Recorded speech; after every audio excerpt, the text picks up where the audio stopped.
Dear hired help, I've heard rumors of a supernatural presence somewhere on the grounds of this abbey, but I can't investigate it myself, so I much appreciate you being the boots on the ground for the first official antagonist European division. I'm not gonna lie to you, I have no idea who or what you're up against here, but apparently she's a lively one, and she does not like people. But if you do get caught, tell her that you don't taste very good, or tell her to grant you a wish. Usually one of those works. I also packed you a crucifix just in case she's really unholy. Oh, that reminds me. Don't date her, even if she asks forcefully. Or nicely on rare occasion. Anyway, good luck!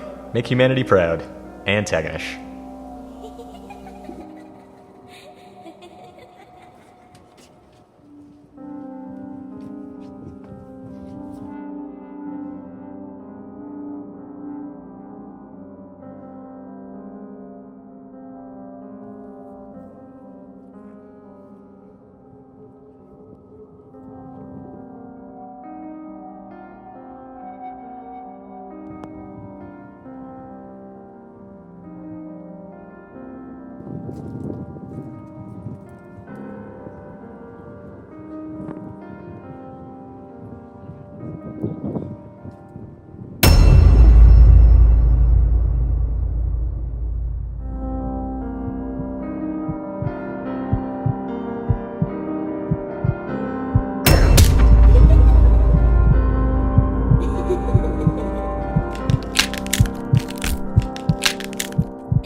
You think that new recruit's doing alright? Yeah, I'm sure he's fine. You guys ever wonder what it would be like to go out with a needle-toothed recluse who has a thing for your body fluids? No, I sure do. I mean, yeah, technically she's dead, but I'd necrophiler. To the veterans and the newcomers who have been waiting especially long for this video, welcome to the Ood. This is a series where I teach you why it's a bad idea to date fictional women that are bad for your health. Just pass them all to me. I can take them. It's a bold sacrifice, but someone's got to do them. Yes, I know that I'm going to be her own personal blood slave. Yes, I know that I'm going to rescind all of my rights to sunlight, but, Your Honor, anime vampire women are hot. And in the case of Lou from Farming Life in Another World, they're so cute! Seriously, if y'all haven't seen Farming Life in Another World, it is just the comfiest of comfort shows. Everything goes right, and I think that the vampire girl is adorable, I think they're all adorable, and I think that it's just I want to live in that world so bad. The grass is so much greener on the other side. But beyond that, you also got Shaltier from Velverlord, who's voiced by Felicia Angel, and is just the epitome. I've never seen Call of the Night, but the character design on Nazuna is the epitome. And I know Shinobu from Bakemonogatari is pint-sized, but her adult form? Question is, though, do I really have enough blood to satisfy all these women? Well, my personal rhetoric is, it's only impossible if you stop to think about it. Also, a big thank you to my new friend in the UK who agreed to be cameraman for the week. He DM'd me saying that he lived by an abbey and agreed to take some photos, so I said, yeah, sure, and he may have ended up getting captured for it, but don't worry, I already sent a guy to negotiate his release. He'll be alright. As a personal note, you want to know the funniest thing I found about vampires? We started out fearing these things. Then we got accustomed to them because I guess we were just more familiar with them as they became a bigger thing in media and pop culture.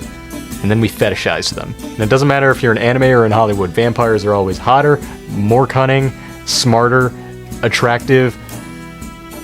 All the words that are just better than me, they are. And I am so jealous of it, but I also want to be around that, because hopefully some of that will rub off on me.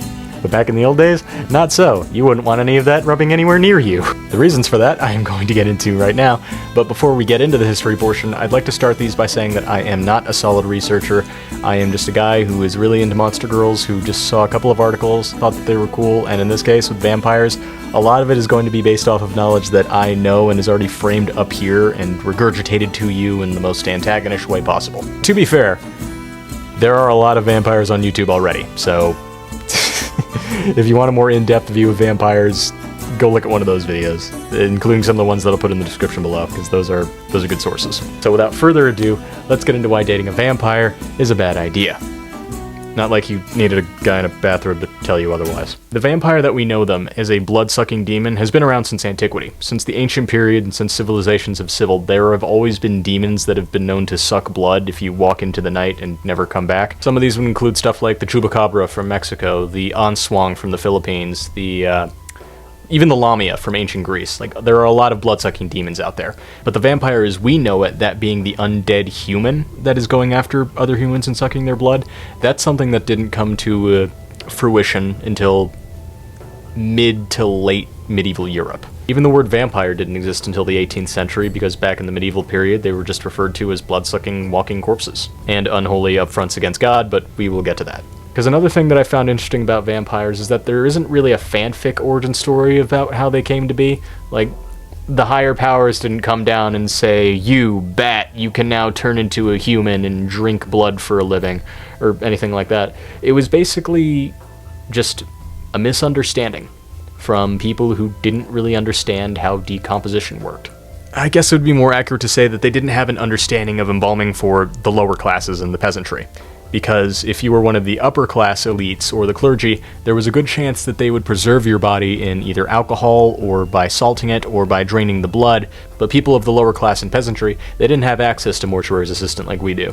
They didn't know that there was like a whole process that needed to be put into place so that way the body wouldn't go through changes as it was lying in its coffin. The best medieval embalming that you could hope for back in the day was getting yourself wrapped in cloth and cleaned and then thrown into the ground.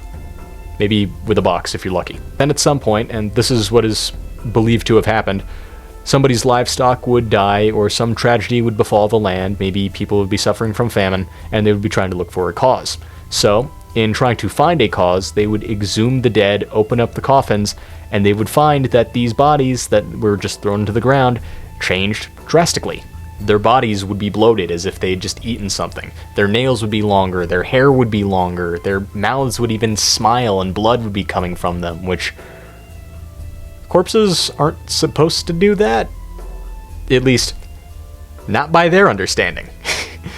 In the modern day, we know that's exactly what they do, because when a human body decomposes, what happens is the organs on the inside, well, decompose from the inside, and the enzymes, this is going to sound gross, digest from the inside, thus building up gas that bloats the body.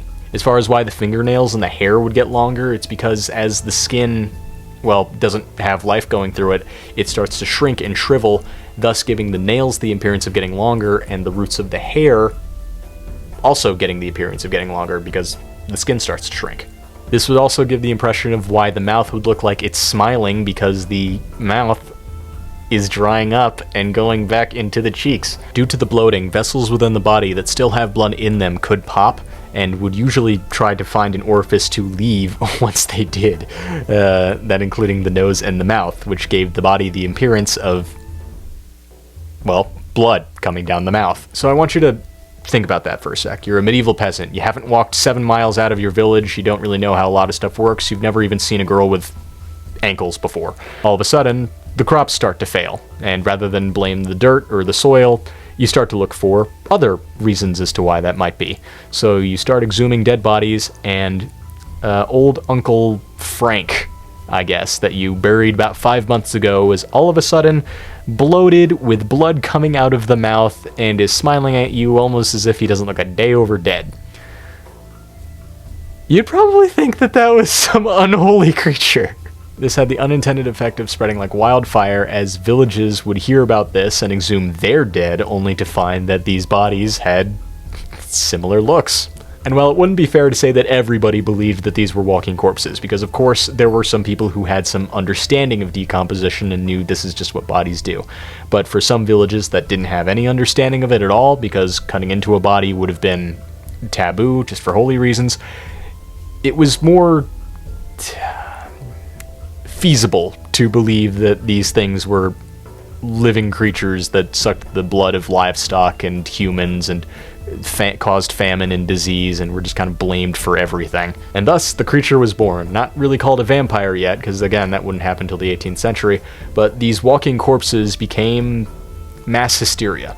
But don't worry, medieval people knew how to take care of it. The general consensus for dealing with creatures like this was that if it was going to keep moving, we were going to stop it from moving by any means necessary. One of the most common methods of this being to take a wooden stake or a nail and hammer it right through the corpse's heart, through the other side of the coffin, ensuring that it would not move. Imagine being at the board meeting for this. Like, all right, we got to figure out a way to stop these things from moving. Anybody got any ideas? You just get one lone guy in a fisherman's suit who raises his hand in the back of the room just going, can't we just nail it? But wouldn't stake through the heart would not be enough for some people, as the idea that would come to their mind is to double, triple, and quadruple down. You know tendons, those really cool things that stretch out of your limbs and allow you to bend and control how you move and stuff? Well, if you cut one of those, then the limb ceases to move. So what some people would do is, in extreme cases, they'd go to these corpses and they'd cut the tendons. So that way it would give them a more peaceful state of mind, I guess, after having done that, thinking that the corpse wouldn't move afterwards. There's evidence of people who have taken bricks and shoved them into the mouths of corpses, thinking that that would stop them from feeding and getting more bloated. And then there were people who took the simple approach of just cremating the body. Nice and easy.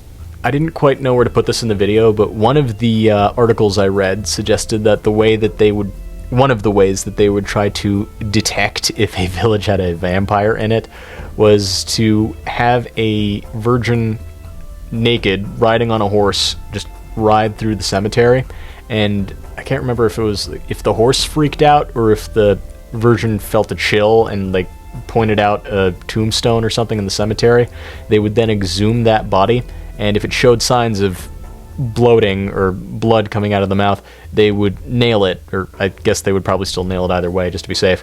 But that would have been one of the confirmed ways to prove if a vampire was roaming your streets, so to speak. Now, granted, that wasn't what every village did, but we do have confirmation that some of the more rural Slavic regions tried that to try to see whether or not a vampire was amongst them. Can you imagine just like being a vampire watching all that unfold? Just like, what the f are those idiots doing? Or worse yet, like being the vampire that gets caught using that method. The other vampires would never let you live that down. So yeah, that's largely the scientific reason as to why vampires were created, because people of the lower classes and peasantry didn't really understand decomposition and how a body could go through some changes after death. So they would take part in mass hysteria, believing that a walking corpse was responsible for many of the bad goings-on that would happen during the mid to late medieval period. But why such the harsh punishment for it? Like, why are vampires seen as so evil and unholy? Well, for one, they were seen as responsible for causing famine and disease, amongst other things, in their local communities. That's why people went through such lengths to nail them to coffins and keep them where they are. As far as why they're unholy, I've read a couple of articles that suggest it has to do with some lines in the Bible about blood consumption and how that's just a no-go. You shouldn't do that or participate in occult practices like that. And another thing that I found was that because they are undead, they, in doing so, have rejected God and thus will not be with him in heaven. But it's because of their reputation as being unholy that we now have ways of dealing with vampires, like the stigma of the crucifix being something that can hold them at bay, or that they can't walk in churches. That whole idea about vampires being impure is also a reason why they can't be seen in mirrors, because mirrors back then were usually made out of silver, which was a pure material at the time, so a vampire couldn't see its reflection out of something so pure. That's why they can't be seen in mirrors. Come to think of it, I never really described what a vampire looks like. In fairness, they're such a big pop culture thing, we should all know what that is by now. But a vampire is supposed to be slim, shrunken in, very much like the corpse that they are representing. They also have an affinity for black. They apparently have a thing with bats, and they have sharp teeth. A lot of that has to do with their biology as corpses. The reason they're so slim is because their decomposed skin makes them shrink. The reason behind their sharp teeth is because their decomposed skin kind of makes their teeth look a little sharper. The reason why they suck blood is because people would open these coffins and see blood seeping out of the mouths, believing that they probably swallowed blood. And the reason behind them being unholy is because there's a lot of Christian subtext in there that over time built them to be just a creature that was against God's will. So what's their thing against garlic? Well, the best that I could come up with there is that I found some articles that mentioned garlic being a sort of wonder food that helped with early antibiotics, but also was seen as a pure instrument wouldn't be the right word, it's just garlic, but it was seen as a pure food that was used to ward off evil spirits, and so vampires were no exception to that. So that's why they're afraid of garlic, I guess. But that's the brief overview of what a vampire looks like, which largely stems from their origin from the mid to late medieval period. In the following centuries after, vampires would always be looked at as a taboo, just something that you should stay away from, something that is bad for a community because they cause illness, they cause famine, they cause bad things to happen. But what makes them different from your average blood-sucking creature? These used to be human. And if you look in the right place, you can find them anywhere. And as such, many people across the globe have their own ways of dealing with vampires. Like, there's a method in Asia where if you drop a bag of rice, they supposedly have to count it, like some sort of vampiric-induced OCD. But that is another way that you could deal with them. But the next big pop culture hit for vampires wouldn't happen until 1897 with Bram Stoker's Dracula.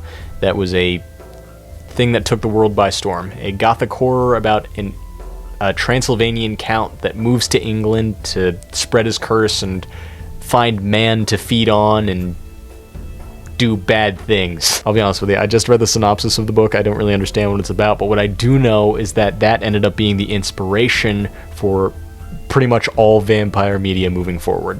The book itself is actually based on a real-life person, Vlad Dracula, who, among other things, was famous for driving stakes through people and then leaving them out to cook. The area from which he was raised and came from is largely associated with Transylvania today, and there are some stories that, while not confirmed, depict Vlad Dracula as being a man who drinks the blood of his enemies. So, take that as you will. This would drive people's imaginations to create stories like Nosferatu, the now 100-year-old movie that recently got a remake that is about a vampire that lives out in the countryside who comes to a more modern German town to wreak some havoc. And it is my personal belief that because of entertainment like Bram Stoker's book and Nosferatu, that vampires shifted from being the thing everybody's afraid of to being cool and cunning and gaining a cult following, which is ironically what people of the medieval period said not to do because that gives them power.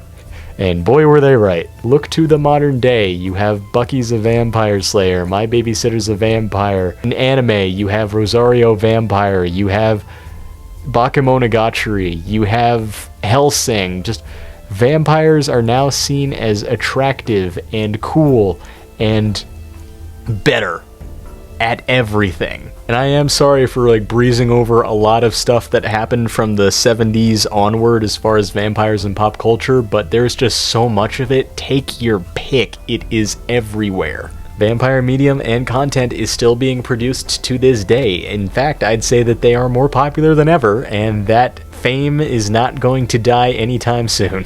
I think that just poetically shows that the culture of the vampire is just as undying as the legends it's based on.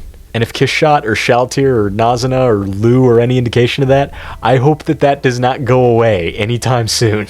And I'll be honest with you guys, I have no idea when the whole idea of biting from vampires being sexual, I don't know where that came from, but I'm willing to bet that that probably started with Twilight and then was solidified by anime when Itadaki Seiki came out. That is my final answer. No, I do know the answer to that. Alright, so the answer as to when vampires became sexy, Van Helsing.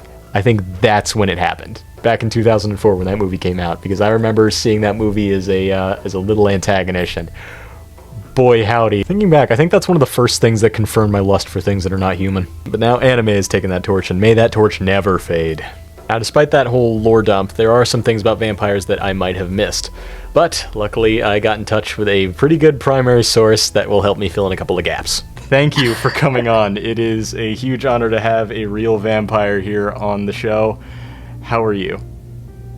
I'm doing quite well, thank you. Thank you for having me and working with my unique schedule. The first thing that I usually ask when it comes to getting a new guest on the show is I want to start with the lore. So where is it that you come from, and what is it that you do, more or less? Where do you hail from? So I actually hail from Canada, which is, I know, an unusual place for a vampire to reside nowadays, but it's nice, it's kind of chill here, I don't have to worry too much. But when I was quite young, hundreds of years ago, I grew up in a very different place. It was very strange and unusual compared to what the modern era is like, but I've adapted quite well, I think. I'm enjoying it. I had kind of been young for too long in my hometown, and so relocating every several years, I think, is just required when you're a vampire in immortal age. How old are you, would you say, in human years? Or would you say that's classified? I don't know. I think I'm well over 300 years by now. Yeah. Old enough to forget, at least? Yes. And before I begin, I should actually mention something on business. I had a colleague of mine that was over in England that I sent over to look over some vampires at a nearby abbey. He went missing. Do you know anything about that? Do you know where he might have went or where I could find him? That's difficult question. I mean, I might know where he's gotten up to, but I can't say I'll be returning him anytime soon. I think my friends over across the water have taken quite a liking to him. Well, that doesn't sound suspicious or worth going into at all. As long as you can return him at some point. He is one of my associates. Preferably with like a fragile sticker, maybe a few bruises, no more than 2 bite marks. Yeah, we might need to negotiate on the bite mark front, but I'm sure he'll be returned in lovely condition. Good enough for me. I want to go into some vampire bits, if you don't mind. I hope that's not racist at all, because, you know, I don't really know all that much about vampires. I'd like to learn from you if I could, because, you know. Yeah, for sure. Perfect. Alright, so one thing that I want to know about is just how much of the whole vampire weaknesses thing is true. Garlic, stake through the heart, that sort of thing. Is it all bull, or is it all is it actually the truth? I definitely think stake through the heart would definitely kill me. I'm still quite superstitious on that front. But garlic, sunlight even, I think these are all things we can build up tolerances to, especially once you've lived for long enough. If you were to expose yourself a little bit every day, you can kind of build up a little bit of a tolerance. Like, I'm able to go outside maybe for 4 hours once a week nowadays in the sunlight. And garlic, well, I don't really have need for garlic to eat, but I'm sure I could survive like a clove of garlic at most. I've heard other stuff that you can use on vampires, like rice, apparently. I don't understand that at all. Is that true? If I drop like a bag of rice in front of you, do you have to count every grain? As far as I understand, I was more familiar with that in regards to Jiangxi and kind of the Chinese hopping vampire. I haven't really heard it as much with me, but at the same time, I can be a little bit obsessive, so if I were to spill a bag of rice, I'm sure I'd be quite frustrated with that and want to clean it up. So it's sort of like a vampiric-induced OCD? Maybe something like that. God, that's gotta suck. Is there any, like, weakness to being a vampire that you just hate? Like, one thing that you could one thing that you could make better about yourself? Well, surprisingly, immortal life isn't all it's cracked up to be. I mean, especially when you find it hard to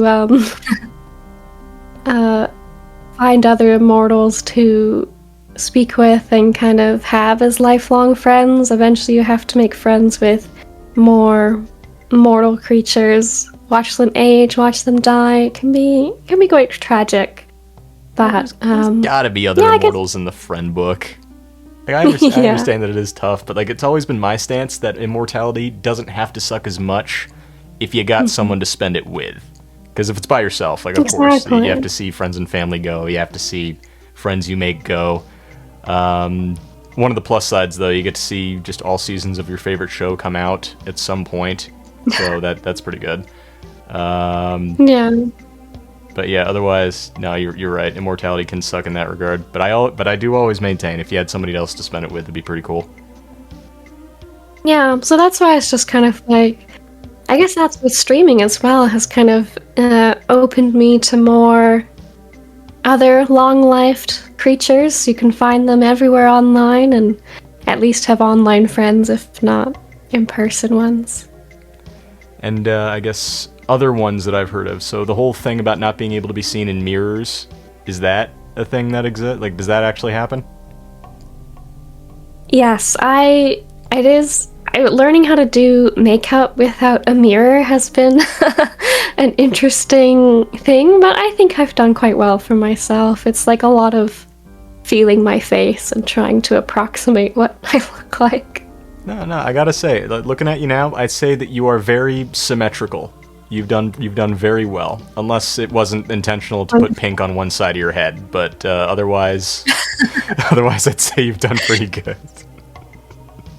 Yeah, it's not too bad. I think I've done quite well for myself. It's just, yeah, you have like more time to perfect the art of doing your hair, doing your makeup without a mirror.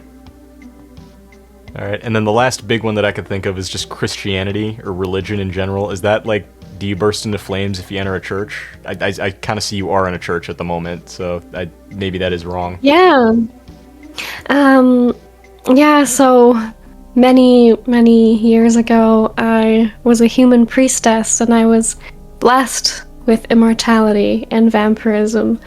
And so surprisingly for me, since I was given this power through hell or whatever supernatural forces decided to bless me with it, yeah, I'm still able to partake in my particular religious ceremonies, but I think it more has to do with if what your religion was growing up, right? If you were religious as a human and then you became a vampire, yeah, certain artifacts, I guess, would have a negative effect on you in death.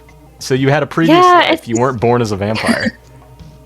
No, I'm not an original vampire. Oh my god, who bit you? Like, it's just something that's been, kind of, it's been so long that I guess I just don't think about it as much, and I'm just a lot less active in my priestess duties nowadays. I kind of just enjoy being at home, having a peaceful day, and I do a lot less evangelizing and trying to convert people to vampires or convert people to a satanistic fate. Convert people to hell. Yeah. There's just so many others who can do that job for me nowadays that I'm just like, I can take a back seat. I've earned it, I believe. Alright, I gotta ask, what's your go-to method of conversion? What is it like that you try to do to convert people into saying like, hey, there's this place called hell, really cool. I mean, other people, they don't like it, but I think that it would be perfect for you. Yeah, I mean, you kind of you really try to extol the few virtues that hell has, like freedom. You can do whatever you want there. There are sexy demon ladies that you could or men, whatever you fancy. Right. You try to really play up those things and kind of downplay the, eternal torment and torture. All right, you're losing me. Go back to the sexy demon ladies. Mm-hmm. There's so many. Like, really cool people that I can meet in hell? Cool people you can meet in hell. Yeah, I know that's like a bit of an oxymoron, but like, do you know of anybody down there that's like actually a chill guy? I mean, I definitely think that Lucifer is a lot more chill than Christianity has made him out to be. He really is all for our personal freedoms, it's a lot less. Rebellion is not a bad thing. So another question that I had was, this might delve into your personal history. Have you ever taken a bite out of a human? Like, do you have, what's your body count in that regard? Countless, like... Oh shit. You have to feed quite frequently. You have to feed quite frequently in order to survive. I mean, I don't kill people anymore. I mean, it's a lot harder to get away with murder these days. But, there have definitely been a few casualties when I was a fledgling vampire, you might say. But nowadays, it's a lot easier to encounter humans and to get a little bit of blood, just kind of to top you up. You go about a few days, you get another. You don't really have to worry about going feral anymore in the modern era. There's just so many of you. Sorry, you kind of took me aback there. I was expecting like some kind of answer, but I wasn't expecting the answer to be countless. So, I mean, when you think about how many years I've lived. well, sure, but it's just I don't really see you as being feral. You look more. What's the word? Domesticated isn't the right word. You look cleaner than that. You can just get blood donations. You don't really need to take a whole person. Yeah, you don't really need to kill a person anymore. And animal blood as well is a lot more easier to find. Like, you can just go down to a store and purchase animal blood. It's bizarre. I don't have to steal livestock from the neighbor. What kind of stores do you have in Canada to be able to buy animal blood? Local butchers, mainly. Oh, right. They would discard blood. They would drain the bodies. You can also get blood jellies, or blood, like, suspended in gelatin and stuff. That's not too bad. Okay. Well, I guess now I can answer this follow-up question. So, is there a preference of blood that you prefer? Is there, like, a certain ethnicity or genre of human that works, or that's, like, the best? I don't know.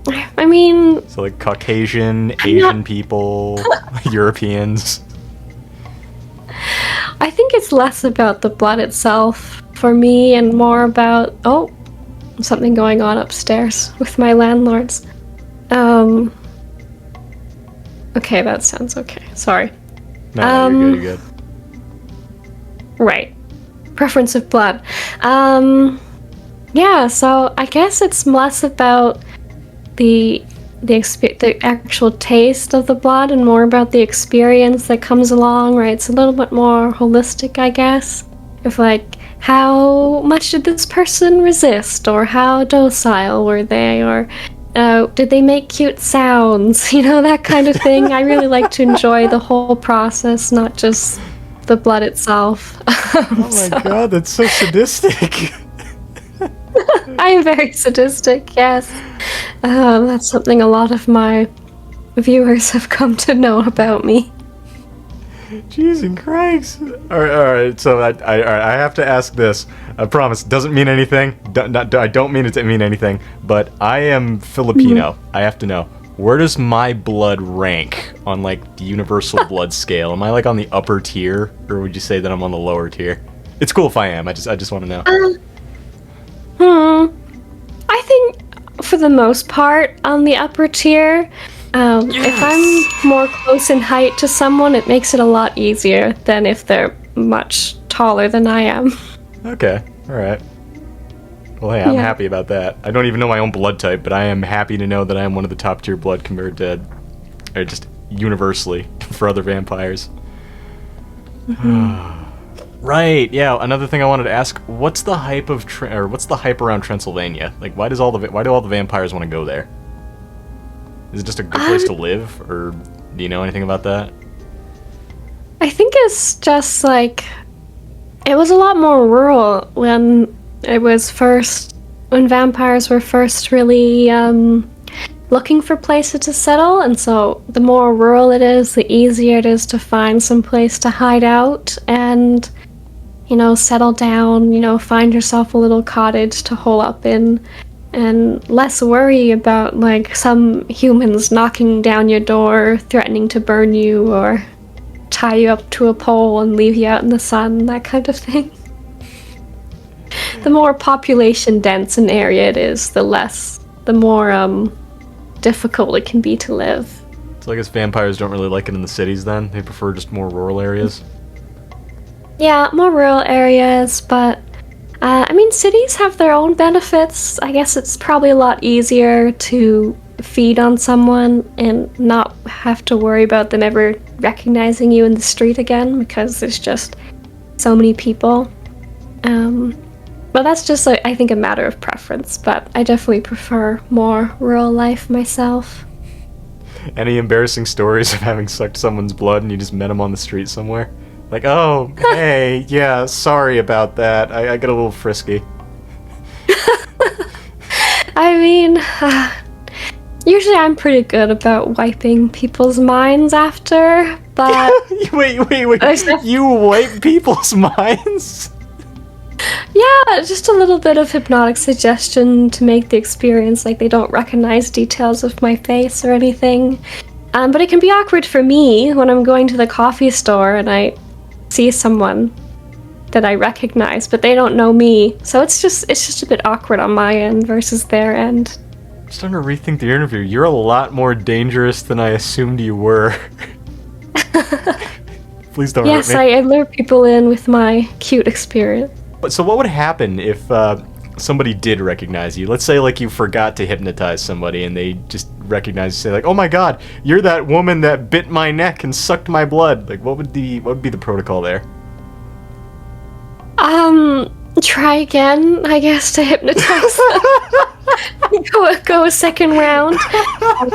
If it somehow still doesn't work, well, I can always chain them up in my basement, I guess, and keep them until they promise to be better, promise to be nice. Okay, you're in public. You can't do that. You can't, like, steal them away. What's your method to, like, get out of the room really quickly? Do you just pretend that it didn't happen? Or, like... just like, oh, yeah, gaslight that guy, he's keep crazy. girl boss. I don't know. Manipulation, just regular, like, what? I don't know you. How could dare you accuse me of such a horrible thing? I don't even know what you're talking about. There you go. That sounds Their word convincing. against mine. And then I can extra play up into my poor, helpless woman persona. Yeah, you should know. I'm not laughing at the technique that you went for. It's just that you went straight for trying to kidnap him instead of, like, any other method to try to look less guilty. You're just like, oh well, fuck it, and just decided to take him. Fucking eyeball, as the kids might say. Actually, I don't know if the kids still say that, but it's an attempt. Yeah. Oh man, I'm afraid to ask anything else. All right, what else have we got here? Ooh. All right, here's a good one. What would you say is the most accurate depiction of a vampire in modern day? So, like, who do you think got it right the most? Is it Bram Stoker's Dracula? Is it the Twilight series? Would you say it's I don't know, what's another good one?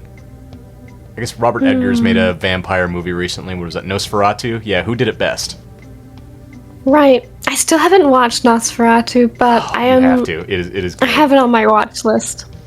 But as far as vampire media that I really enjoyed the Castlevania series. I only watched the first season of the anime, but I really enjoyed it. And then after that, I just wasn't interested in returning. I just had such a good time with the first season. But I really enjoyed the kind of play of how there's Alucard and, like, his more personal moral misgivings and beliefs, and then there's the main bulk of the vampires who were looking to kind of enslave and dominate humans, because it shows a nice duality of vampires, and it's not just we're just evil or we're just villains or we're just horrible creatures. There's definitely, we all have our good points, and so I kind of liked that a lot. So would you say that Castlevania probably got it the most right compared to everyone else, or is that just your favorite media?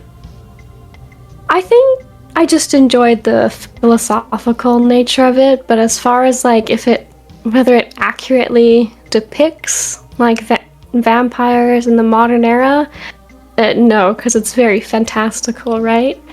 But Yeah, well, that's for all I know. Like, you're the first vampire I've talked to. I'm still learning this as I go along, so for all I know, they could have been more animated, I will say. Less realistic, like that of either Bram Stoker or Robert Edgar's Nosferatu. But yeah, that's what I'm here to learn.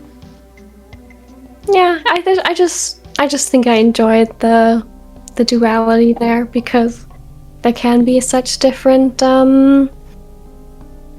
different perspectives. Yeah. Yeah, this actually segues pretty good into my next question. What would you say is your favorite thing about the world of humans thus far? So the Castlevania you seem to have enjoyed. So I maybe really our home media.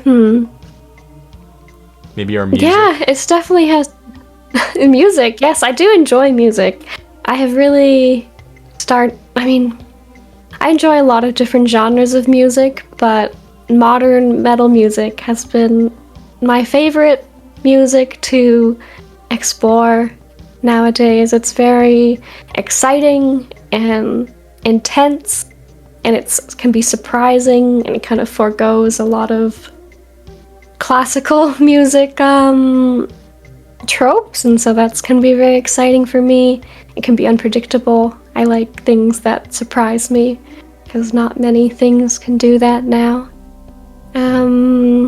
And I also just enjoy in general how much entertainment there is available for free, even online. I have everything available to me, and I remember when I had to go buy tickets and travel several towns over to watch a play. And so being able to do everything from the comfort of my own home, very exciting, very fun. Well, that's pretty cool. Wait, so you go to concerts, I guess? Is that something that you usually do? Yeah, it's been a while since I've been to a concert, but I definitely have enjoyed quite a few in recent years. Wait, all right, back up. Then that's another thing. So you paid for the tickets. You didn't necessarily turn into a bat and fly over and get in for free. You got a moral compass? Well, yeah, I didn't know that there'd be so much movement upstairs today. That's okay. I can't hear any of that. I just hear you. Okay, great. Awesome. Thank you, Discord. Yay. But yeah, I mean, when you enjoy music or enjoy acting, you want to support the people who are putting on the show. And so, yes, I choose to pay for tickets and travel the normal way. Man, I love your very specific choice of morality. Like, buying music tickets, respecting the artists, that's cool.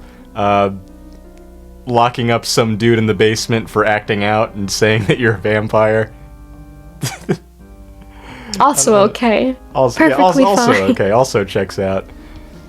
That's just weird to me. But again, that's just the culture, I guess.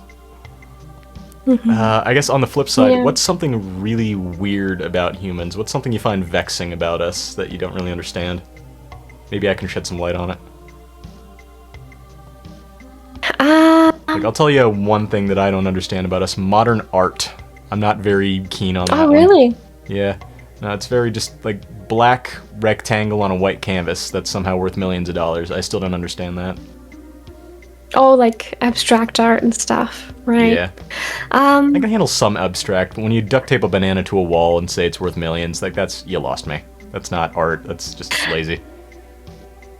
Yeah, I definitely get curious about those kinds of expressions, but at the same time, I'm just like, well, to each their own. If that artist felt that gave them a particular expression of an emotion or a feeling or of a thought that they couldn't find another way to express, then good for them. Will I buy it? No, but Creo, good for them. It's a banana on a wall. Don't give them credit for that. Don't let them win. It's not worth any more than the $5 it took to buy the Walmart brand duct tape and banana at the store. Right. Yes, I guess so. But as far as things that might vex me, I guess. Yeah, or anything that ticks you Just, off that humanity does. Maybe a bad adaptation of vampires, or like. Here, I'll give you an easy one. War. War sucks. I hate war. Yeah, I wish it would all go away. I was thinking about a way to express that without sounding too cliche, because it is quite confusing and at times very grief-filled to wonder why humans have such a penchant for violence against each other. Or against violence for things that you don't understand or don't want to understand. It can be quite confusing.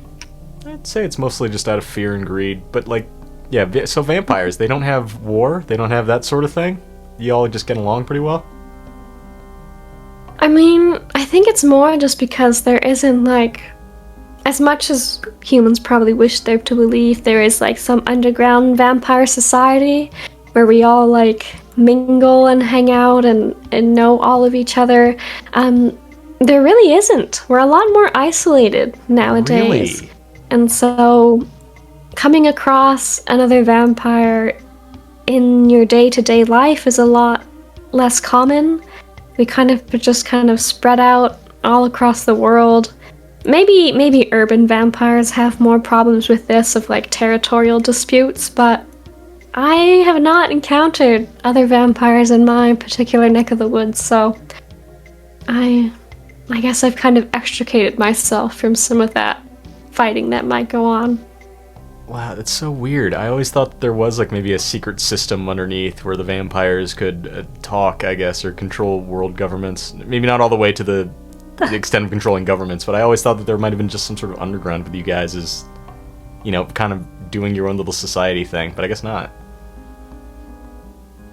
I mean, maybe there is somewhere else, but Yeah, for but where I am, it's been pretty quiet, and I myself don't turn as many people as I used to, so maybe that's also it. Maybe it's just a matter of my particular proclivities, I guess, have avoided me from having fights or an underground society. Alright. What about... Oh, okay, here's a good one. Do vampires have an N-word? Like, a word to refer to you that it's just like taboo. You shouldn't say it under any circumstances. Right. Any human that says it is guaranteed to get bitten. Yeah. So An offensive word. Yeah. So I will say this: the last person I interviewed, fairies. Her name is Kendra. The N-word for fairies, so to speak, is knife ear. To call them a knife ear is absolutely atrocious, and you shouldn't do that because you're gonna. Yeah, it's a common one I've heard for various kinds of fey creatures, and I guess it's one that could technically apply to myself as well. But at the same time, I'm not, I guess, someone who finds a lot of offensiveness in words for me particularly, but I'm trying to think if there is one. Most of the ones that I've heard just sound silly. Are just like, yes, I guess that's what I am. Just like, you can use bloodsucker, I guess, in a derogatory way. You can use vampire even in a derogatory way. Any word can be twisted. But I guess I'm just pretty thick-skinned, I guess, on that front. Dang. Well, that gives us an opportunity. We can create a new word right here if you want. Fang fool. No, that sucks. Succotash. See, these are the things. No. They just sound funny to me. Well, that's because I'm bad at coming up with new words, all right? But there's got to be... I don't know why I want to try to piss off vampires so much with like a new vernacular, but I just feel like there's one that can exist. Knife ear sounds really bad. That's why I'm curious to see if vampires had one too. I mean, a lot of vampires do end up Like, having like sup dead skin, pale skin. Yeah, there we go. pale skin.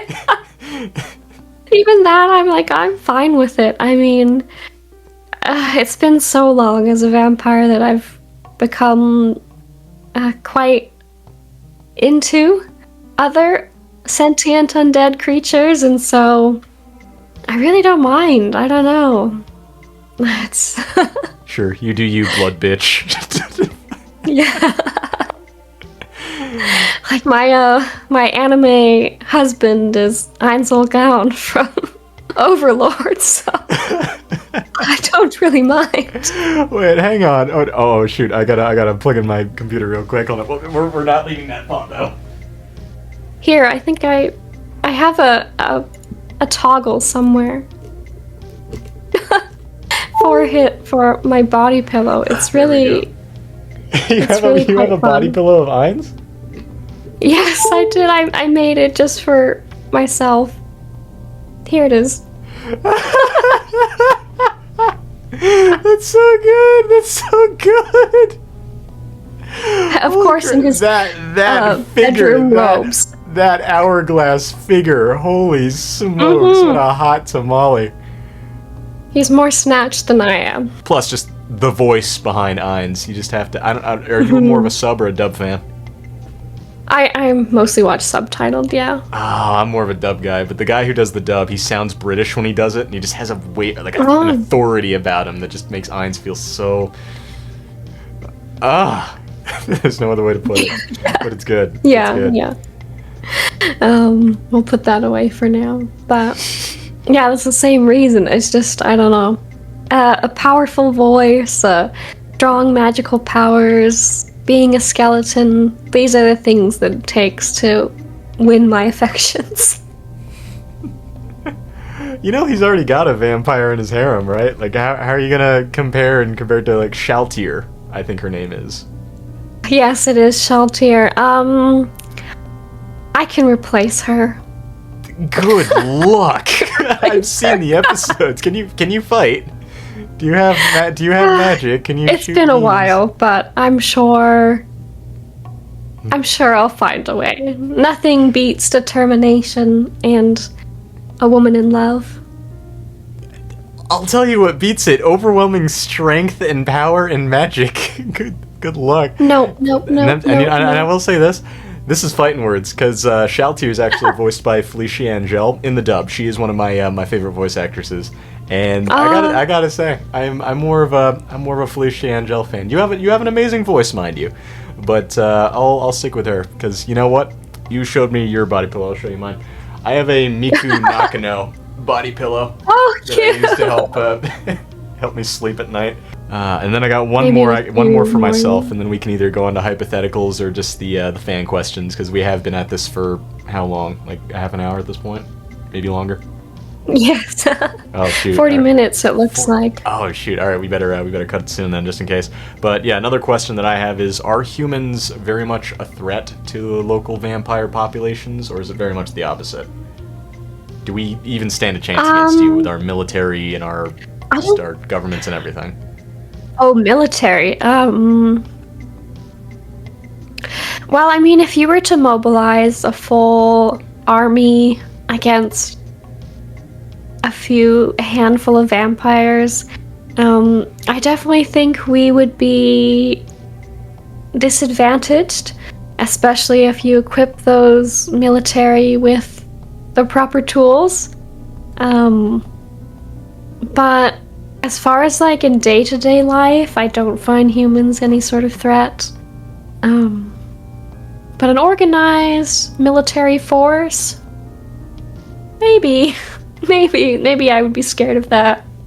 Heck yeah, we're gonna wipe our bullets with garlic, and we're gonna be strapped with wooden stakes and crucifixes. You won't stand a chance. All of that. It would be a pretty decent effort, I would have to say. It'd be a stupid effort. I can't imagine the world governments mobilizing like that. It just sounds so silly.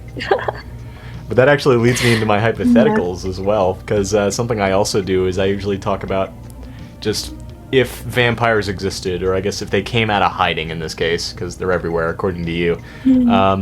How would the world react? What governments would be first to react? Where would all vampires live? Actually, that's a good first question to start with. Where do you think they'd all go?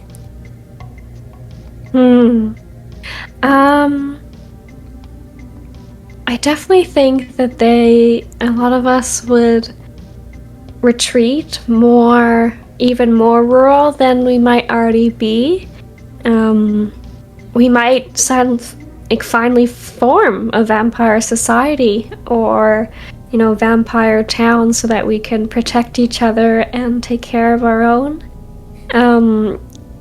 I think that would probably be one of the first things, is just like finding more of each. Like, I'd have more reason, I guess, to find other vampires and want that kind of community and protection. Which government would mobilize first? I have no idea, because I've noticed that human governments take a long time to agree on things together, and so whether or not there'd be a world concentrated effort, I think that would probably take several years before they realize how much of a threat we are. 100%. I 100% agree with you there. But not just that far, but a little further than that. I don't think people would really care. I think that vampires are just so in tune with just our culture at this point that if vampires just like suddenly said, "Hey, we live amongst you now. We live like here, and here," I think people would just be like, "All right, cool," and then go about their daily lives. So vampires could kind of just keep going or doing with what they usually do. If they were to choose anywhere to live, I'm thinking maybe places like Norway, where they only get sun 4 months out of the year. But other than that, I'd say that demographically, y'all would live pretty well in the human world. Just kind of continue what you're doing now, I guess. I guess so, yeah. I might have to scale back some of my kidnapping efforts, but I would adapt. I've adapted to several different things over the years. Yes, definitely. I guess that's another thing, is like a lot of vampires are not as scary as they are, or as they were when the big kind of outbreaks were happening, and a lot of humans were really scared of vampires like several hundred years ago. Yeah. Why do you think that is? But nowadays it's a lot less. Yeah, do you think it's like exposure? Why do I think that is? Yeah, why do you think that is? Do you think it's because it's just exposure? Because we've just seen so many vampire movies and have so much literature based around it? Because back then, vampires were just a part of the whole unknown boogeyman of the night, that you don't go into the woods, otherwise you're going to go missing, and that's just a scary thought in general. But nowadays, it's just kind of desensitized. Yeah, I think it's a bit of that desensitization, right? And just like, since a lot of us still have our sanity, we don't have to, we're still thinking, reasoning.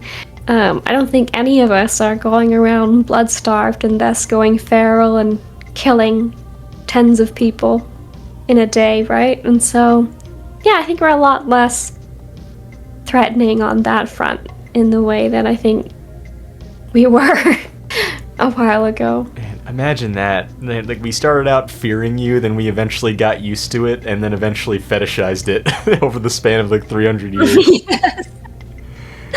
Yes. What a roadmap. It's always... It is funny how many people will just pop up into my chat and ask if I can be their mother. I've never really thought of myself as the mother figure, but to each their own. Indeed. So as far as, if vampires started living out just out in the open, they're going to have to get some jobs to, to support themselves. Where do you think they'd all want to work?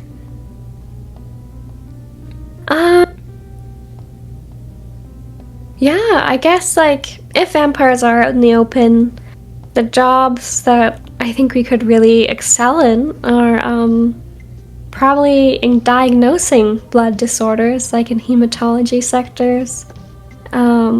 Also in probably autopsy careers, like we have a lot less squeamishness around dead bodies. And so it'd be a lot easier to dissect a body and I'd argue humans have the same thing if they're coming to your chat asking you to be their mommy. Yes. I think humans have gone well beyond like the fear meter at this point. Yeah. But yeah, in general, I think we could do quite well in medical fields just because our senses are a lot are heightened, and so diagnosing things or our hands are particularly steady and strong, and so we could probably do well as surgeons, that kind of thing. I guess if a vampire wanted, they could go into more construction and physical labor careers as well because of our unnatural strength. Oh, I think we probably have a lot more options. I didn't even think about that. Yeah, was it blue collar work? Is that what it is? When you're doing the physical Yeah, stuff? Or am I thinking of white collar? Mhm. I don't know. Another thing I don't get about humans is they have so many words for everything. It's so confusing. I don't understand it. But no, I totally agree. The medical professions for sure. But I also would have thought maybe modeling. Because vampires are what? Aren't they just naturally beautiful? Yes, I guess we do have that kind of unearthly beauty. Oh, that's so unfair. Yeah. It might create some weird, more body image issues for humans than it already does. Because, Are level... you tired of your current body? Have you ever tried being undead? Yeah, right. Have you ever tried dying? I don't think that marketing has the same meaning you think it does. Yeah, maybe not. Because to me that sounds like get rid of all the ugly people by saying like, yeah, die. That'll make everybody pretty. That's not what I meant. Go down to your local vampire modeling agency and beg and plead to be turned, and maybe someone will take pity on you. God, yeah, no, I'll keep my flesh and blood, thanks. It's done pretty well for me so far, so I don't think I'll. Yeah. Maybe if I'm at a point like where I'm really desperate and I don't want to feel like I'm old. But that's the other thing. Like, thanks to my Filipino genetics, my mom cracked the genetic code like 20 years ago. We will not age for another 50 years. I guarantee it. Wonderful, wonderful. That's kind of like immortality and eternal youth. Yeah. Yeah, we Filipinos, we're the vampires of the Pacific Islands. I don't think that's remotely true at all. I'm just. That's a fun way to look at it, though. I guess the final hypothetical I have is coexistence, but we already more or less covered that one. I really think that humans just really wouldn't give a shit. Like, if vampires just existed, we'd befriend them, we'd be fine, we'd go out with them, we'd do many things with them, and vice versa, I'm sure. But yeah, that's just about it. I don't think that there might be a small faction that would be racist towards vampires, but overall I think it would be chill. Yeah. Yeah, because, right, humans are so diverse in their beliefs and their fears, and so I could definitely see there being a bit of both. Yeah, but enough about those kinds of humans. Let me tell you about the good kinds of humans. And those good kinds of humans have given me a couple of questions to ask you. So if you don't mind answering some questions from the mortals, I'd appreciate it if you'd be willing to do that. For sure, for sure. Alright, so we have our first question from the Yeeter Deleter, who asks, how good of a blood doctor would a vampire be? You kind of covered this already, but what do you think? How good do you think they'd be? I think we could do quite well, right? Like, assuming they mean by blood doctor, they do mean the hematology sector of diagnosing blood diseases, because just tasting the blood, you'll be able to tell if there's something imbalanced or something off there. But if they mean more in the phlebotomy sector of like drawing blood and blood testing, yeah, I think we could do all right. But wait, is that how you test it? You'd like take a lick of it just to see what it's like? What about diseases? Aren't you afraid of getting like HIV or something? We don't have as much of a worry about that. I mean, in being You're dead, kidding. we don't really catch right. diseases. Oh god, I'm sorry, I forgot. No. Yeah. That's so unfair. Yeah. It's kind of just like our bat relatives. We'll be riddled with diseases with no apparent symptoms. Oh. But more or less, yeah, good blood doctor, I guess. You know, if I were to go to a vampire for anything, I'd like to know what kind of blood type I am. I've never been able to figure that one out. Every time I go to a doctor's office, it's just the thing that we can't do unless they actually go in there with a needle, but then I'd have to pay another $100 for that to happen. No, thank you. I will remain a mystery. Yeah. Yeah, actually, getting your blood type is a lot harder than necessary. It's something you really only get done if you need transfusion. Yeah. So, yeah, I can definitely relate to that. All right, next question from, what is it? Quantum Surge asks, how frequently does a vampire need to consume blood, and how much of it? Yeah, so if you're going about normally, right, you kind of only need maybe 250 milliliters a day, like a small cup. But if you were to starve yourself and then need to fill yourself from, starving, you'd probably need to drain 2 to 3 people to regain your sanity. So it's best to just, keep a regular stock. How often does a vampire go insane? Only when they're starving, right? And like I said, that's not as much of a worry nowadays because you can just get blood anywhere, or you can go to a club and find a drunk human, that kind of thing, who won't remember you anyways. Then you wouldn't have to put in the extra effort to hypnotize them into forgetting. Genius. Exactly. Yeah, it's so just one and done, you might say. You heard her here first, Quantum. It takes about 3 people to fix her if she goes insane. If you're lucky, you could be one of those 3. Yes, exactly. There you go. If you've ever wanted to be completely drained by a vampire, find a feral one. Next up, we have a question from ArrowQC, who asks, according to Bram Stoker's novel Dracula, Dracula himself was never depicted as being deathly weak, he was never depicted as being deathly weak in sunlight, maybe inconvenienced at best. Is the modern idea of sunlight being a vampire's weakness actually a ploy to let get humans' guards down? Or was Dracula some sort of super vampire that had less weaknesses? I think it was more that Dracula was probably... I've actually never read the book in its entirety.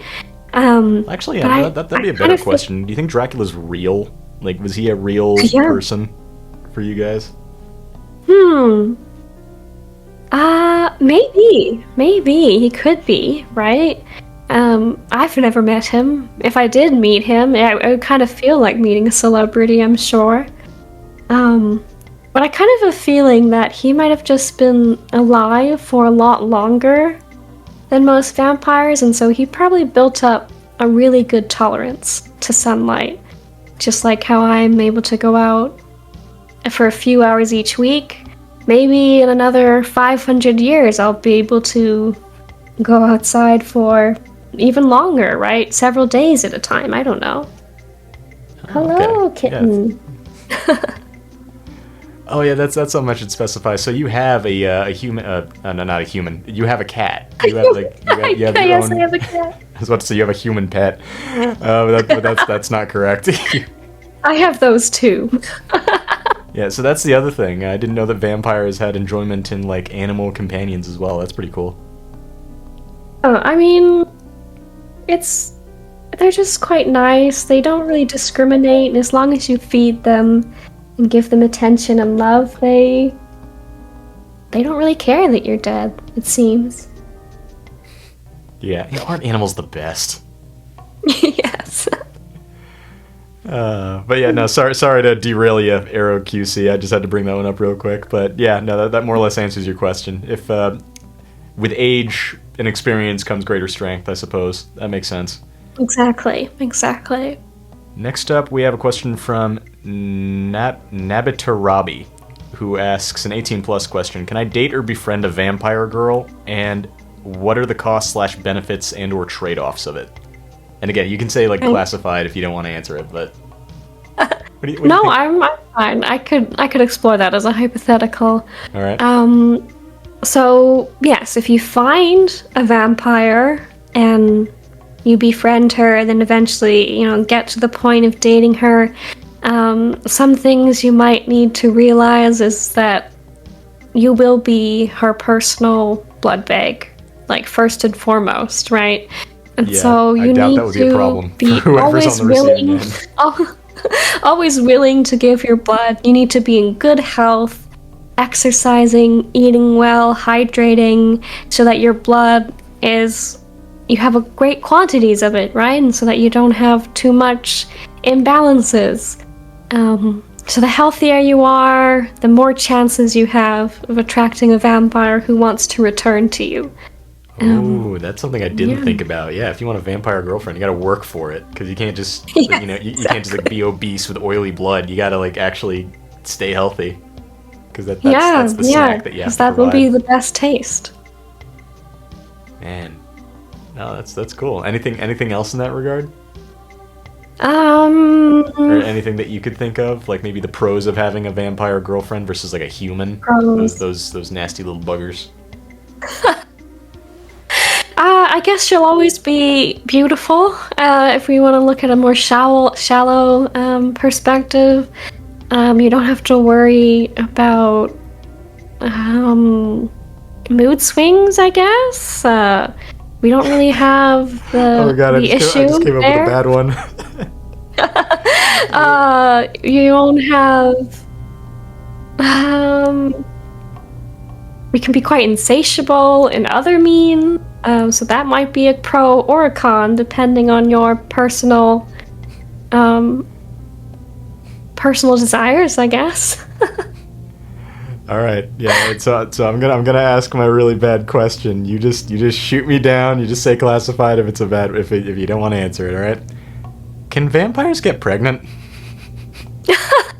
No, actually, we can't. We can't give birth. There's no such thing as a okay. vampire who can give birth to another vampire.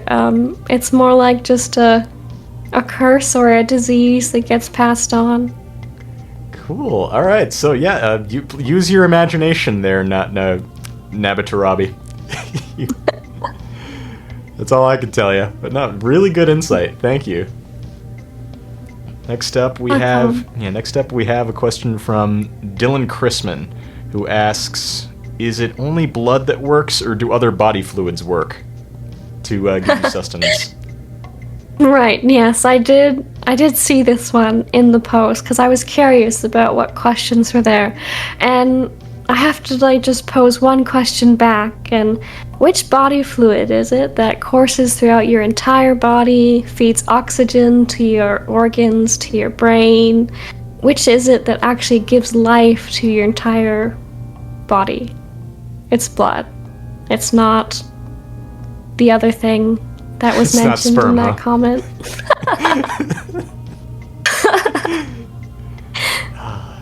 I won't say the word because I don't know how YouTube would like it. If I It's okay. said that. YouTube ain't gonna flag me. They haven't done it so far, but maybe it's because I'm not on their radar yet. Maybe we will be. Maybe. But I can fix that later. It's fine. But yeah, you heard it here first, Dylan. Sorry, you can't. No substituting other fluids. It has to be Yes, blood. no substitutions. Next up, we have a question from Extraordinary Ragamuffin, who asks, "Can you be a religious vampire?" Yeah, so I guess you could. But it depends on how you define, I guess, religion, right? Like, if you define it as that particularly organized religion where you're going to church, you're praying to, a particular god or set of gods, and going to sermons and engaging with religious artifacts, then probably not like that. But if you mean just more in a general spiritual way, yeah, I think a lot of vampires still have spiritual beliefs. Because it's a very personal thing about how you connect yourself to the universe, the world around you, how you relate to other people. So spirituality, yes. Organized religion, probably not. Gotcha. So I think what Muffin might have been wanting to ask is something along the lines of, can a Jewish vampire exist? Oh, maybe something like that. I guess you still could, right? You could still have the personal, like, belief, like, yes, I am Jewish, or yes, I am whatever else religion Or that a Christian you vampire. were. Or, like, would they just A burst into Christian flames? vampire, even. But you wouldn't be able to go into your places of worship, right? You wouldn't be able to go.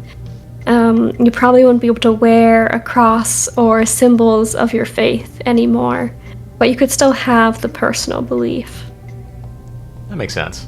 Yeah, no, alright, that sounds like it works. Next up, we have a question from Goat6037. He asks, does it take practice to suck? Like one manga named something, or wait, what was it? Like the one manga named something like Vampire Can't Suck Properly. Alright, that's a weird sentence structure, but yeah, I guess it's just, does it take practice to suck blood? I think I know which manga they're referring to. I did recently see a trailer for the anime or something that's coming out. I haven't checked it out yet. Or I don't even know if it's out yet, for that matter. But, yeah, I guess it does, in a way, right? Like, I think for most people, they get a hang of it pretty quickly, because it's something like an instinct, that you get driven to suck and consume blood until you're satisfied. But if someone's a slow learner, I guess they might have some problems, or they might, like, if they're afraid of hurting people, they're probably also going to suffer a little bit there. You do have to have a certain amount of callousness to just get in there and feed. Oh god. Good to know, because he has a second part of his question. He's wondering, how hard can you suck? Quite hard, I guess. I don't know that I've ever measured it in any scientific capacity, right? I don't really know if there's even a way I could test that, but... You think if you tried hard enough, you could turn a man into a raisin?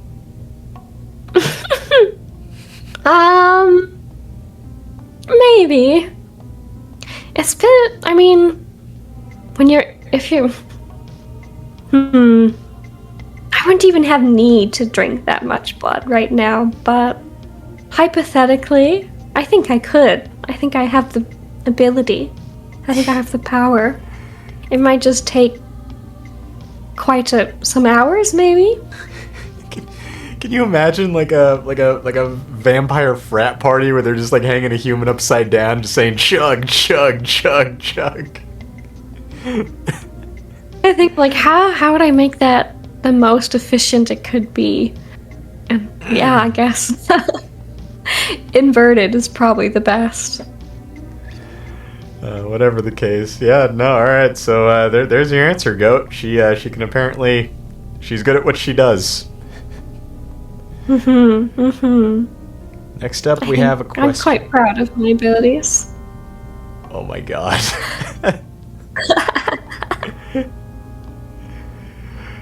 I'm kind of getting squeamish on your behalf now.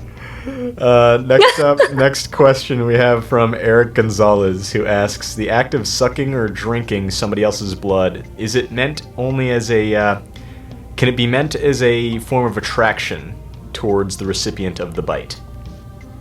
Or is it all just strictly business, I guess?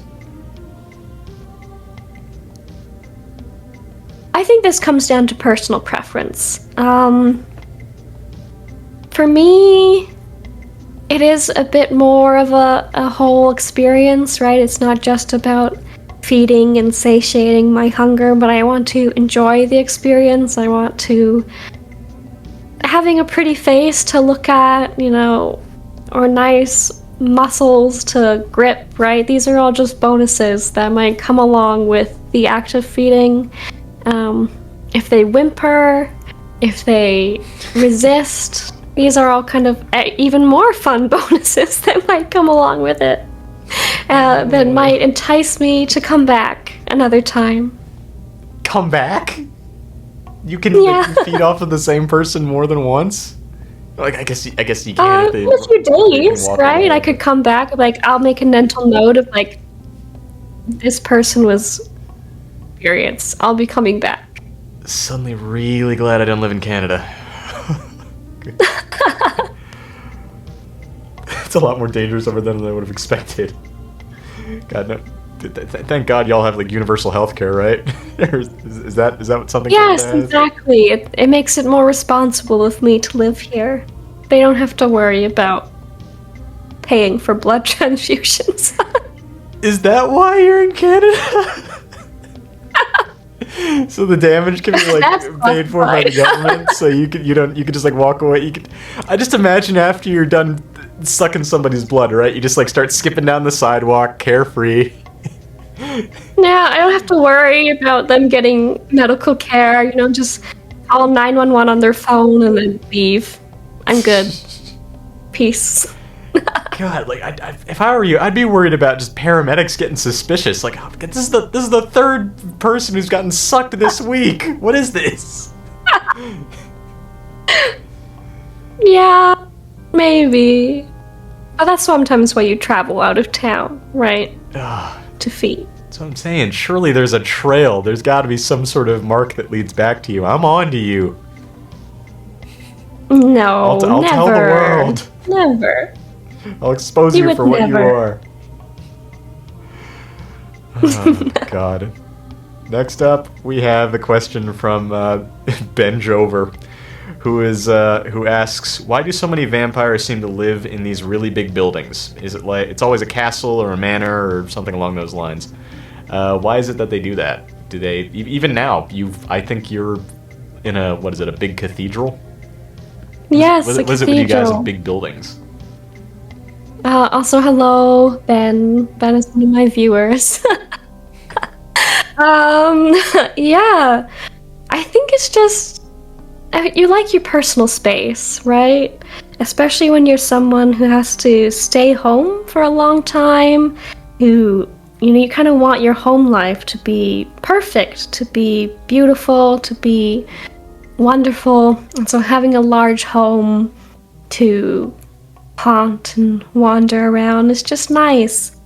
If I lived in a smaller home, I think I would get stir crazy with the amount of time I have to spend indoors at nighttime.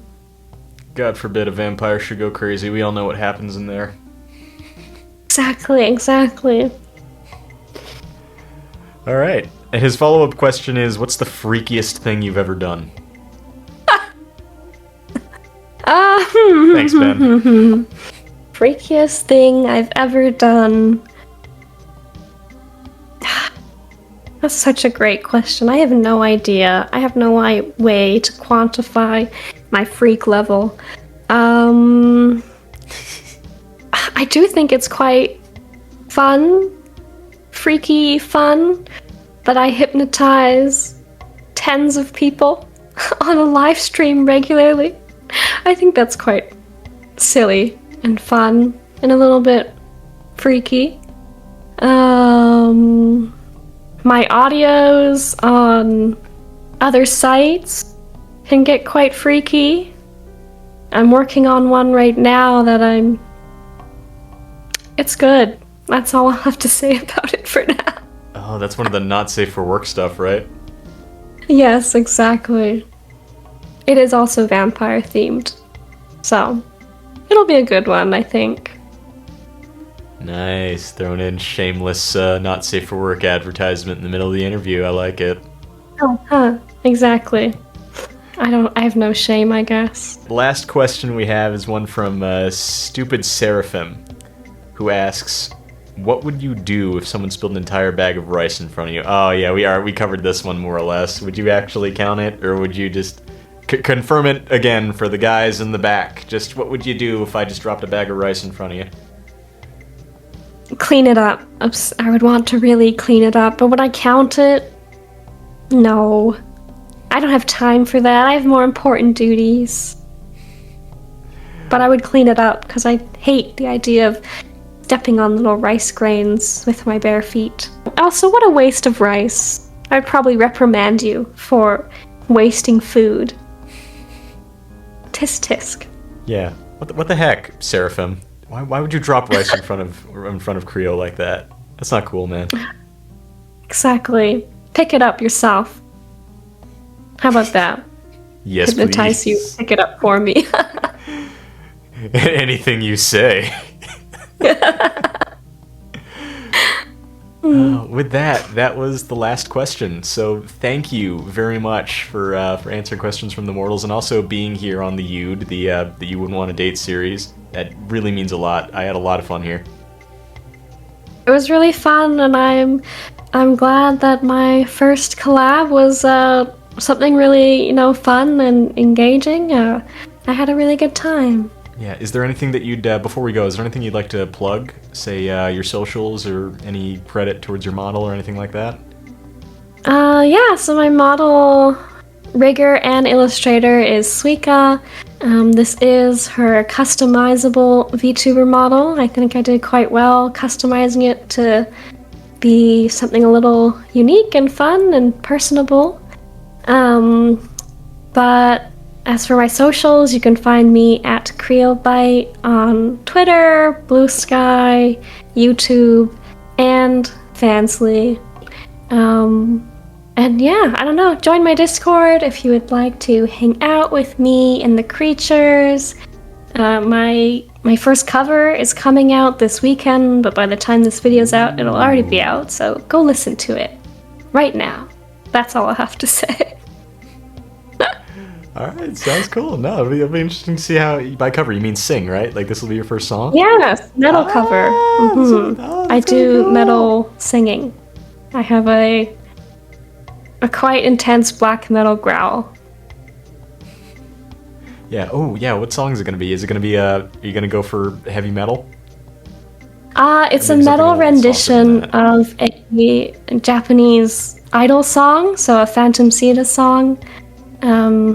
Just wanna X with you, and it'll be a metal rendition, so it'll be very fun. It'll be very exciting.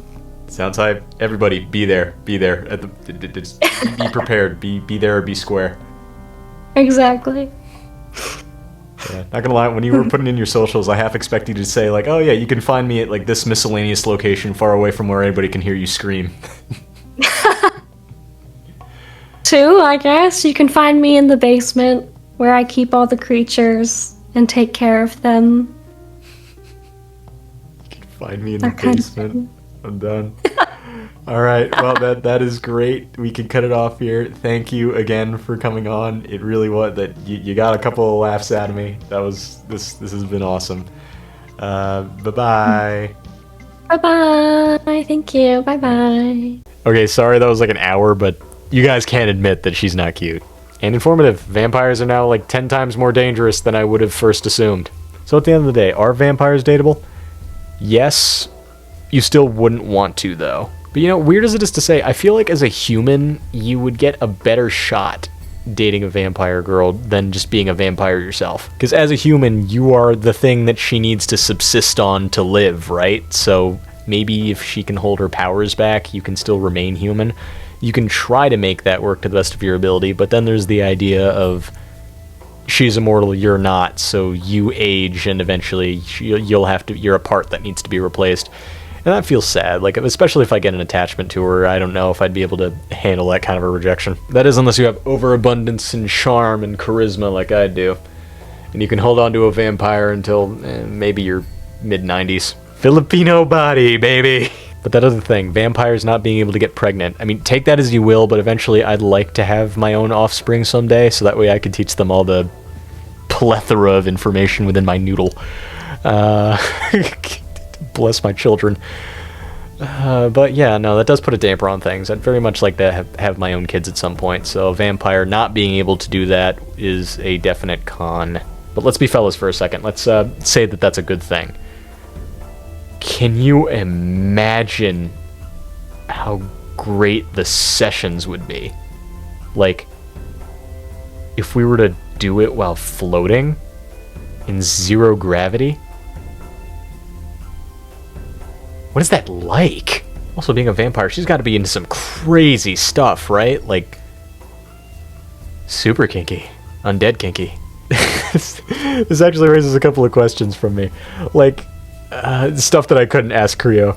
If I were being hunted by a vampire, and I wanted to be, could I, like, cover every bit of me in garlic except for one particular spot, and she'd only have one place to bite. Also, can she drink blood from anywhere, or does it have to just be the neck? Because if I have options, then... No, that would probably hurt a lot. Not worth it. How strong is she when she turns into a bat? Like, vampires are also known to have some strength, too. But if she was a bat, could we, like, fly in the same way that a harpy could carry me? If that's the case, I might have a new number one. If I offer my blood in exchange to a vampire for a one-on-one sesh, is that technically prostitution? It is, right? It's not money, but that's still, like, tradable commodity, no? Oh, man, I really hate that. Like, when after you finish an interview and there's just all these questions that pop up in your head afterwards that you wish you asked. It sucks. Pun definitely intended. And if I do become a vampire, can I still give her blood? Because I'd be bloodless at that point, right? That means I'd have to end up going after my own victims. I'd have to hunt for my food. That means that I can't stay with her feasibly, unless there is a way to do that, in which case, I guess that'd be pretty cool. Like, I still hold on to that idea of immortality, right? If you're spending it with somebody, then it won't get boring because you have somebody else to be immortal with you. It really only sucks if you are by yourself. At least, that's the way that I see it. But as far as dating a vampire goes, yeah, if you're willing to stick through the whole pain thing about her being stronger than you, her calling the shots, essentially, I'd say that she's probably the one that wears the pants in the relationship. Possibly dateable. You still wouldn't want to because, you know, there's still a potential of death there. She might drain you like a raisin. Either way, I can't in good conscience recommend something that's a danger to your health, so no, you wouldn't want to date a vampire girl. Just send them over to me. I can take it. Don't worry. I will bite that bullet. And I'd say that is just about all that I got on vampires. Thank you for bearing with me for this. It is a long time coming because I really did want to create a good video for vampires as far as script, as far as shooting, because technically Kreo is from Canada, and my new friend from the UK is, well, he's in Europe. So this is a video that has taken place from, or I guess has been worked on from 3 different countries on 2 different continents, and I think that that is really cool. That, to me, is just improvement. I never would have thought that, like, starting the series a year ago, that I'd be working with people like this to create just art, a beautiful work of art.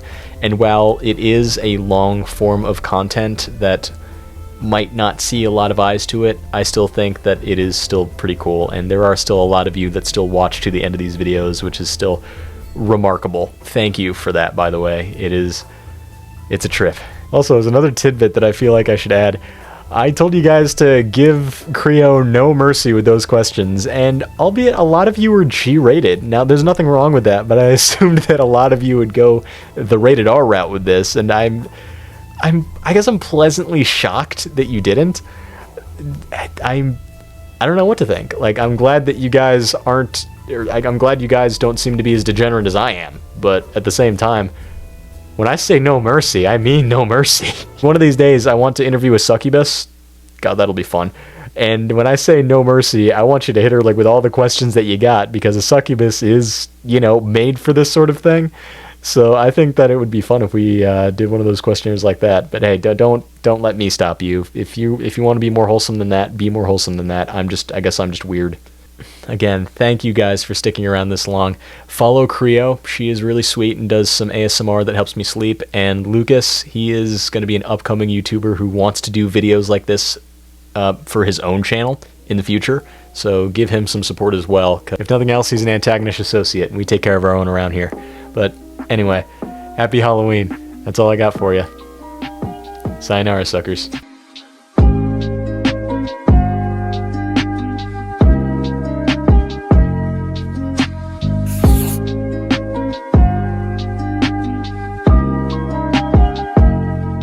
I'd never feel that.